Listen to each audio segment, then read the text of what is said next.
Assalamualaikum warahmatullahi wabarakatuh. Berjumpa lagi bersama kami di channelnya Sarawah Bandai.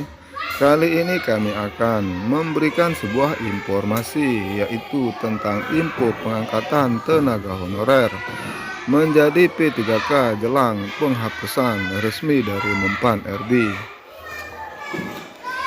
Untuk lebih jelasnya, marilah kita mendengarkannya bersama-sama. Dirilis dari berita soloraya.com. Akhirnya, info pengangkatan tenaga honorer atau pegawai non-ASN secara resmi datang dari Mempan RB melalui terbitnya surat edaran terbaru. Info terkait pengangkatan status kepegawaian tenaga honorer atau pegawai non-ASN menjadi PNS atau P3K yang berada di lingkungan instansi pemerintah baik pusat maupun daerah akhirnya menemui titik terang. Hal tersebut tentunya menjadi kabar gembira bagi tenaga honorer atau pegawai non-ASN yang bekerja di lingkungan instansi pemerintah pusat maupun daerah. Dengan demikian, hal tersebut juga akan berpengaruh terhadap honorarium atau gaji yang diterima tenaga honorer.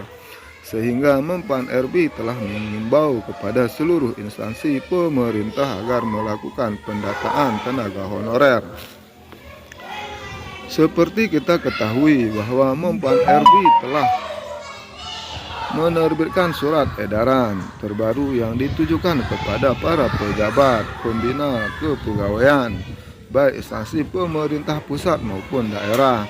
Surat edaran tersebut menjelaskan tentang info pengangkatan tenaga honorer atau pegawai non-ASN yang bekerja di lingkungan instansi pemerintah apabila sesuai dengan syarat dan ketentuan yang berlaku. Hal itu merupakan bentuk tindak lanjut dari pemberlakuan peraturan pemerintah nomor 49 tahun 2018 tentang manajemen P3K yang mewajibkan status kepegawaian yang bekerja di lingkungan instansi pemerintah harus terdiri dari PNS dan P3K. Pada dasarnya peraturan pemerintah tersebut guna mendorong setiap instansi pemerintah baik di pusat maupun daerah untuk dapat mewujudkan kejelasan status karir dan kesetaraan tenaga honorer atau pegawai non-ASN.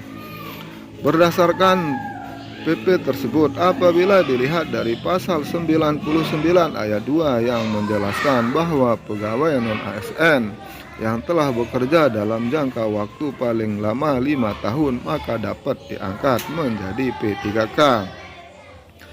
Dengan catatan tenaga honorer yang dapat diangkat menjadi P3K tersebut telah memenuhi syarat dan ketentuan yang sebagaimana telah diatur dalam peraturan pemerintah tersebut. Inilah syarat tenaga honorer atau pegawai non-ASN yang dapat dilakukan pengangkatan menjadi P3K. Bagi tenaga honorer kategori 2 atau pegawai non-ASN yang telah bekerja di instansi pemerintah dan terdaftar pada database Badan Kepegawaian Negara. Bagi tenaga honorer yang diangkat paling rendah dipimpin unit kerja.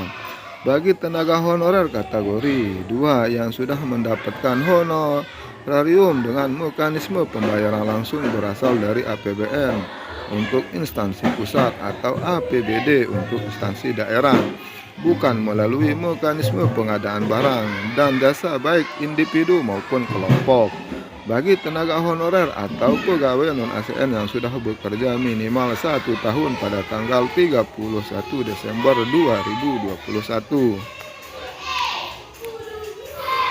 Bagi tenaga honorer atau pegawai non-ASN dengan minimal berusia 20 tahun dan maksimal 56 tahun pada 31 Desember 2021. Maka dengan dikeluarkannya surat edaran tersebut, tentunya hal ini dapat mendorong pejabat pembina kepegawaian agar segera melakukan pendataan pegawai non-ASN di lingkungan instansi masing-masing.